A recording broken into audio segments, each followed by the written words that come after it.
summit. Good education will be the challenge of your generation as it is mine. The future of our country depends upon the success of our public education system.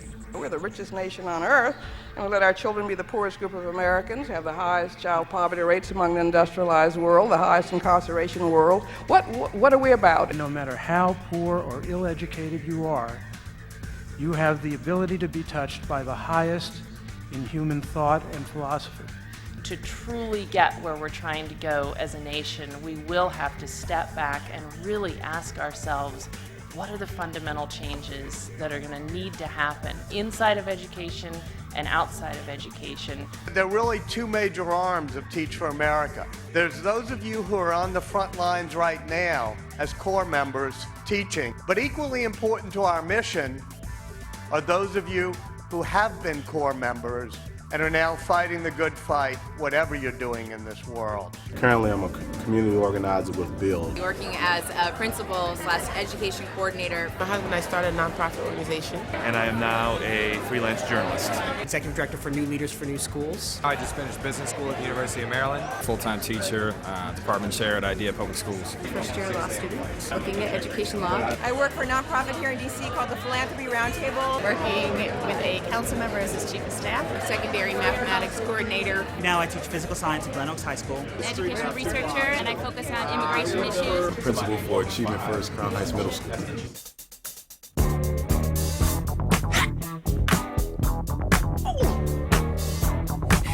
You know, I would not be doing what I'm doing now, nor what I've done the last 12 years now had not been teaching. Compton and Watts, where my schools were located. I want to do everything I can and you know, learn as much as I can, take it right back there. Having that educational context gives me both a credibility with the people I work with, but also an understanding that I wouldn't have had had I not been Teach for America. You know, I learned a lot. It's been what gives me hope. It's given me energy. It's what gives me purpose. I mean, all those things are like connected to what we're trying to do. That impact has just been knowing that I need to be involved in public education, improving public education. It taught me how to teach, and it gave me an opportunity to work with folks that were passionate about having students be very successful once they leave their classroom. It's focused on this energy I had before and I had no idea to do with, and I wasn't always using it for the greater good. Helping me take a career direction long term that can impact the greater community of education.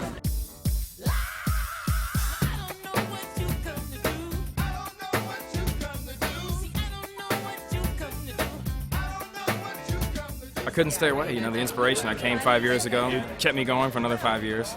And I want to see the people, you know, the people is what made this experience. I'm inspired by the struggles and the stories and just people's transparency about bridging the gap in education. We've got a lot of good speakers here this weekend, so I'm really interested to hear some of the sessions. We contacted every college that our students went to, and we said, you're telling us our students are doing well, but what are they not prepared for? We think we're a good school, but how do we become a better school?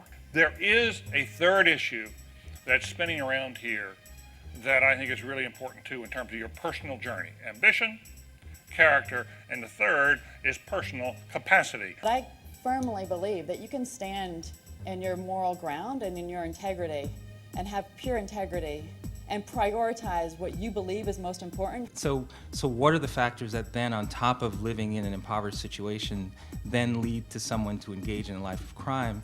And then you can actually have a dialogue about it. Within 2 years, our school went from 40% passing to over 80% passing. It's not that likely it's going to happen on its own from Washington. Governments respond to sort of social movements, to people, and you all in this room have an incredible opportunity, I think, to help send that message. What are the questions you're asking to figure out, will this person fit in your school, and do they share the instructional vision that you have as a principal?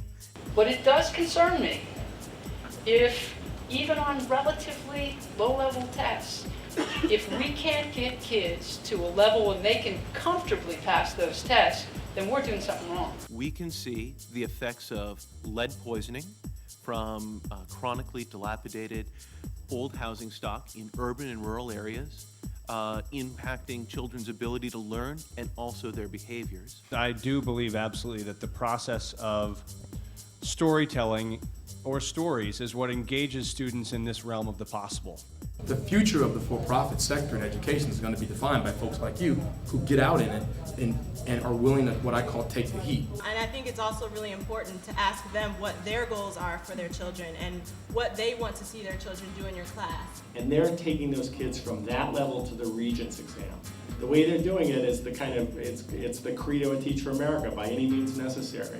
You have to create a sense of competition where students aren't just assigned to schools, and schools are perpetuated for 30 or 40 years, despite the fact that no one's learning. So if the community doesn't believe that it can better itself, that's false. You got to help them see something in their existence that they wouldn't see before, and you have to paint a real picture.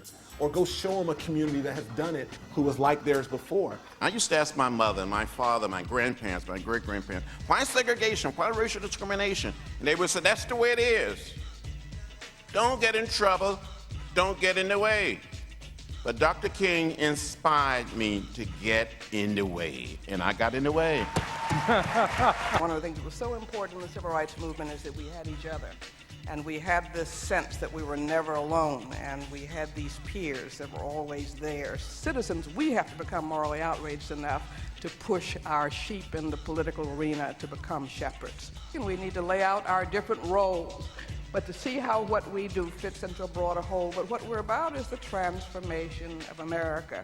These guys out here, they're the ones who are going to follow in your footsteps. There is always still work to be done, but I definitely think that TFA is having an impact. So look at the number of people who came out today and how we're affecting students across the country. At Team Academy, I think 17 out of 21 teachers are TFA alums. It's very common to see one of our fellow alum, whether it's in operations of the school system, whether it's a principal in the school system, whether it's a district level person. I think Teach for America and Knowledge is Power Program Network are the two probably most impactful interventions in education reform in the past 15 years.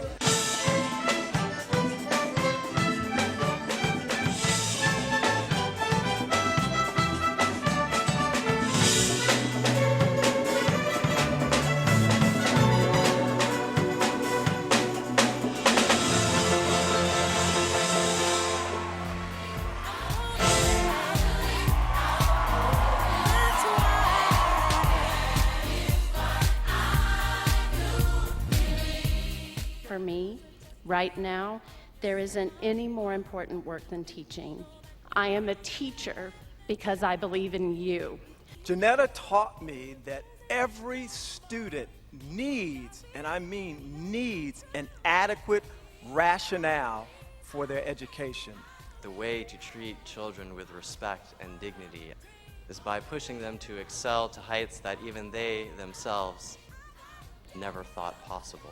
This idea that we must inspire within each other and within our kids a love of this journey. That if and when we leave the classroom, we remember the inequities that our children face every day. There's one other very important group of people we have to win over, the rest of America. We must go and make the biggest impact that we can wherever that may be. You cannot be afraid to tread in uncharted waters. Robert Kennedy once said, "Few will have the greatness to bend history itself, but each of us can work to change a small portion of events, and in the total of all those acts will be written the history of this generation.